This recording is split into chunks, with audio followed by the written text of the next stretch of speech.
பரவாயில்ல, நீங்க எல்லாம் கெஸ் பண்ணும்போது அந்த நபருக்கு உண்டான பெருமராஜ், அந்த நபரை முதல்ல பாராட்டும். நீங்க குருமனை பார்த்துப்பாங்க, அந்த நபரை நம்ம பாராட்டுக்கான இது என்னன்னு உங்களுக்கு தெரியும். S S big boss. ஒரு சின்ன ட்விஸ்ட், உங்களுக்கு ஒரு சீக்ரெட் டாஸ்க்.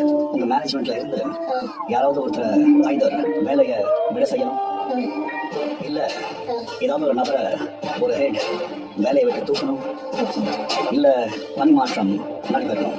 இதுல ஏதாவது 2 விஷயம் இருந்தா கூட போதும். இதுக்கு உங்க ஸ்டாஃப்ல இருந்து யாராவது ஒரு பார்ட்னரை நீங்க தேர்வு செஞ்சுக்கலாம்.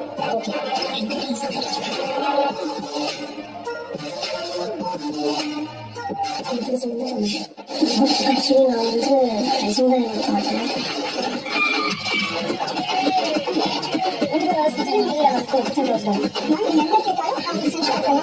என்னோட என்னால பார்க்க முடியாது.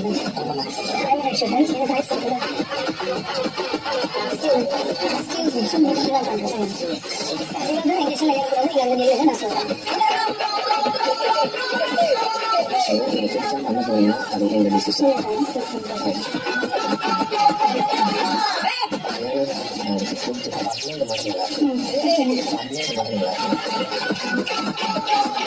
இது வந்து இப்ப நான் என்னோட ஏப்ரோல இது கொடுக்கணும். கொடுக்கலன்னா எனக்கு காசு தர மாட்டாங்க. ஃபர்ஸ்ட் ஆஃப் ஆல் நீங்க எஸ்டிமேட் பேசாதீங்க.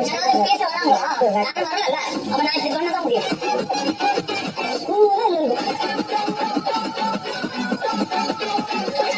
உங்களுக்கு வந்து யூனிஃபார்ம் போடலன்னா நீங்க இந்த ஹோட்டல்ல இருக்க முடியாது.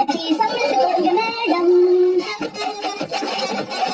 இதுக்குள்ள முடி கிடந்தது, அதை தூக்கி வெளியில போட்டுட்டு அந்த சட்னியை உங்களுக்கு கொடுக்கும். பார்த்து பேசுங்க. எனக்கு பார்த்து பேசணும்னு இல்லை. நான் அசிஸ்டன்ட் மேனேஜர் இல்லை பார்வதி. வெளியில விடுங்க. போனானே சம்பளமே இல்லை.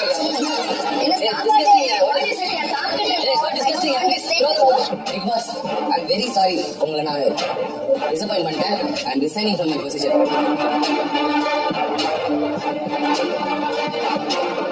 குட்லாக் அப்படி சொல்றீங்க? எனக்கு குட்லாக் இருக்கான்னு தெரியல. நான் 2 நாளா இருந்தேன் இங்க சந்தேகம் போயிட்டு இருந்தது. இன்னைக்கு நீ வந்திருக்க, இது வந்து நான் சந்தோஷமா இருக்கேன். குட்லாக் இந்த நிமிஷத்துல நீ தான் Big Boss.